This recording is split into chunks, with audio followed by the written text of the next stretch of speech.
4 PM news network में स्वागत है अभय दुबे जी आपका। मैं इंडिया गठबंधन की ताकत कहूँ, राहुल गांधी की आंधी कहूँ कि मोहन भागवत को भी समझ आ गया कि ये जो तूफान आ रहा है ये शायद भारतीय जनता पार्टी को हिला देगा। ये वोट चोरी का जो मामला खुल गया है, गली गली, शहर शहर, गांव गांव में लोग वोट चोरी की बात करने लगे हैं। ये भाजपा को निपटाएगा तो संघ का तंबू भी उखाड़ देगा, क्योंकि राहुल गांधी शायद कांग्रेस के सबसे मुखर नेता हो गए हैं जो संघ पे इस तरह का हमला कर रहे हैं।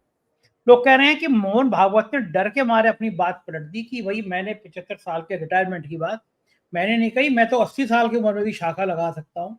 तो ये क्या आज संघ ने पलटी मार दी? मोहन भागवत ने इशारा किया कि भाई मोदी जी 80 साल तक चला सकते हैं, या कुछ और गणित है, कोई और राजनीति है? ये मोदी भागवत का डर है या मोदी को पक्ष में है, राजनीति है मोदी के खिलाफ है?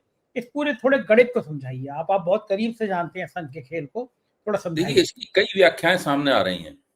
एक दो व्याख्याओं की मैं चर्चा करूंगा यहाँ पे।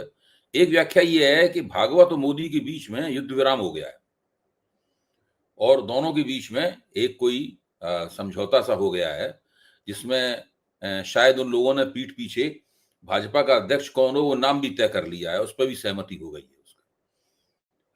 और इसीलिए मोदी जी ने लाल किले की प्राचीर से राष्ट्रीय स्वयंसेवक संघ की प्रशंसा की और आज भागवत ने उसकी अनुक्रिया में, उसके रिस्पॉन्स में कह दिया कि ना मैं रिटायर होने वाला हूं, ना मैंने किसी से कहा है कि वो रिटायर हो जाए। और साथ में उन्होंने ये भी कहा कि अगर मैं निर्णय लेता होता भाजपा के बारे में तो इतनी देर कैसे लगती है अध्यक्ष बनने में। इसका ये मतलब साफ निकाला जा सकता है कि भाई देर लगी, लेकिन अब ये निर्णय जो है ना हो गया है। एक तो ये बात है। दूसरी व्याख्या ये है कि दोनों के बीच में तनाव अभी जारी है, चूंकि राष्ट्रीय अंतर्राष्ट्रीय परिस्थितियां बहुत विकट हो गई, जिनकी तरफ आपने भी इशारा किया है।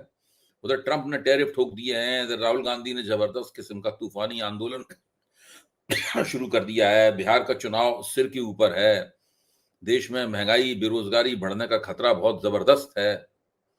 तो ऐसी स्थिति में मोहन भागवत प्रधानमंत्री के पद को गड़बड़ाना नहीं चाहते, क्योंकि उनके पास मोदी का कोई विकल्प भी नहीं है। मोदी को नापसंद करते हैं, लेकिन ये भी नहीं उनके पास बंदा तैयार बैठा हो कि मोदी को हटा के उसकी जगह बैठा देंगे।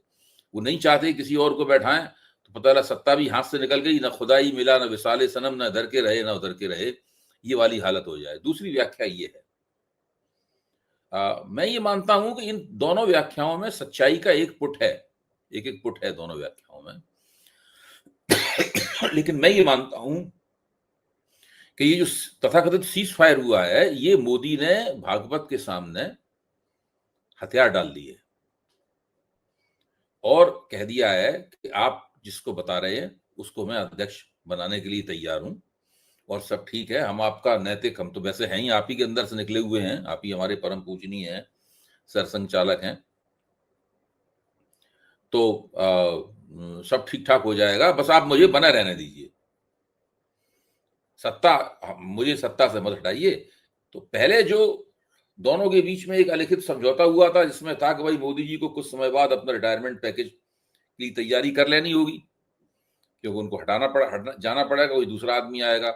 अब लगता है कि जो नया समझौता हुआ है, जिसमें मोदी ने हथियार डाल दिए हैं और साथ में बदले में कंसेशन ये ले दिया है कि फिलहाल उन्हें सत्ता से हटाने की कोशिश नहीं की जाएगी। इसलिए 75 साल वाला मामला जो उनकी सत्ता से हटने का संकेत था, उसको मोहन भागवत ने वापस ले लिया।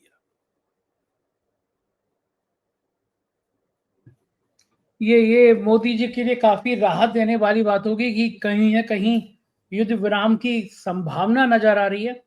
क्या ये डर भी कोई इसमें स्थायी हो राहत सकता नहीं। है? देखिए, ये भाजपा, मोदी और संघ के बीच में संबंध है, उनमें कभी भी कोई बात परमानेंट नहीं हो सकती। मतलब स्थायी रूप से वो संबंध, वो समस्या हल हो गई हो, ऐसा नहीं हो सकता, ना इधर ना उधर। वो ठंडा गर्म चलता रहेगा। मेरा मानना है कि जो राष्ट्रीय और अंतर्राष्ट्रीय राजनीतिक परिस्थितियां हैं, उनकी भी उसके अंदर हमेशा निर्णय लेने में, रणनीति बनाने में, बदलने में प्रमुख भूमिका है। हमारे मित्र विजय त्रिवेदी, इन्होंने किताब लिखी है संघम शरणम गच्छामि। काफी मतलब वो संघ के साथ जुड़े रहे हैं। अटल बिहारी वाजपेयी पे भी उन्होंने किताब लिखी है, लेकिन वो आलोचक भी बहुत है और काफी कड़ी और खड़ी आलोचना करते हैं वो। तो अभी अभी मेरे साथ चर्चा हो रही थी एबीपी चैनल के ऊपर, वो भी थे, कांग्रेस के वरिष्ठ नेता मोहन प्रकाश भी उसके अंदर थे। तो विजय भाई ने साफ तौर पर कहा कि मोहन भागवत ने पहले जो कहा था, मोरोपंत पिंगले को जब शॉल उड़ा रहे थे 75 साल की, तब जो वक्तव्य दिया था उन्होंने, शायद जुलाई के महीने में वक्तव्य दिया था, ये पिछले महीने में, उस वक्तव्य को वो रीथिंक कर रहे हैं, उस पर दोबारा सोच रहे हैं, वापस नहीं ले रहे पूरी तरह, उसको दोबारा सोच रहे हैं। तो इस तरीके के ये इन सब बातों को हम लोगों को बिटवीन दी लाइंस पढ़ना पड़ेगा। बहुत एक तरफा किस्म के निर्णय निकालने से हम लोगों को बचना होगा, परहेज करनी चाहिए, बिटवीन दी लाइंस पढ़ना पड़ेगा। क्योंकि संघ के लिए भी बहुत कुछ दांव पर लगा है, भाजपा के लिए भी बहुत कुछ दांव पर लगा है, मोदी के लिए भी बहुत कुछ दांव पर लगा है, और हमारे पूरे देश के लिए भी बहुत कुछ दांव पर लगा है। कोई जरा भी इसमें गलती करेगा तो उसको नुकसान होगा। मोहन भागवत जी ने कहा है कि 3 बच्चे पैदा करना चाहिए। अब ये संघ के प्रचारक खुद तो अपने बच्चे पैदा करते नहीं है, एक का पालना मुश्किल हो रहा है। मेरे कई दोस्त ऐसे हैं जिनकी शादी के बाद उन्होंने तय कर लिया कि बच्चा पैदा नहीं करना। वो कह रहे हैं कि अपनी गृहस्थी चल नहीं रही है, इसमें आएंगे बच्चों की जिंदगी कैसे चलाएंगे। तो अब ये 3 वाला फार्मूला संघ के प्रचारक जो खुद नहीं करेंगे ना काम, वो दूर कह देंगे तुम बच्चे पैदा करो। ना मोदी जी ने बच्चे पैदा किए, ना योगी जी तो शादी नहीं करी, मोहन भागवत का भी शादी मेरे ख्याल से नहीं करी, संघ के प्रचारक करते भी नहीं है। तो फिर ये जब ये बच्चा कौन पैदा करेगा, और फिर बच्चे की परवरिश कौन करेगा? मतलब मोदी जी पैसा देंगे परवरिश का या भागवत जी देंगे? हम लोगों के पास तो बचेंगे नहीं पैसे लोगों के पास में। ये लोग क्या क्या बातें करते हैं। मोहन भागवत तो खैर सबके परम पूजनीय है, तो जैसी परम पूजनीय बातें करते हैं, वैसी वो बातें करते हैं जो परम पूजनीय। अब आप एक एक करके मैं बताता हूँ। एक सेकंड अभय जी, उसी चैनल पे आज तक पे 1 घंटे का शो चला है 3 बच्चे पैदा करने में मोहन भागवत की फिलॉसफी। जी, अच्छा, मैं आपको एक एक करके बताता हूँ। राजस्थान के मुख्यमंत्री हैं श्री मोहन यादव। जन्माष्टमी के दिन उन्होंने ये कैंपेन चलाई कि श्री कृष्ण माखन चोर नहीं थे, माखन चोर तो उन्हें मुगलों ने बनाया था। यानी पूरी सूरदास की कविता वगैरह सबको उन्होंने जो है ना मुगलों की दास घोषित कर दिया। ऐसे ऐसे लोग हैं। उधर हिमाचल प्रदेश में ऊना में वो बोले ठाकुर साहब, अनुराग ठाकुर, वो बोले कि पहले अंतरिक्ष यात्री कौन थे? हनुमान जी पहले अंतरिक्ष यात्री थे। सही बात है। भाजपा के पूर्व सांसद हैं, हाँ, कंगना रनौत जी सांसद है, मौजूदा सांसद, वो कह रही है आजादी 2014 में मिली। परेश रावल साहब कह रहे हैं कि मैं मूत्र पीता हूँ अपना।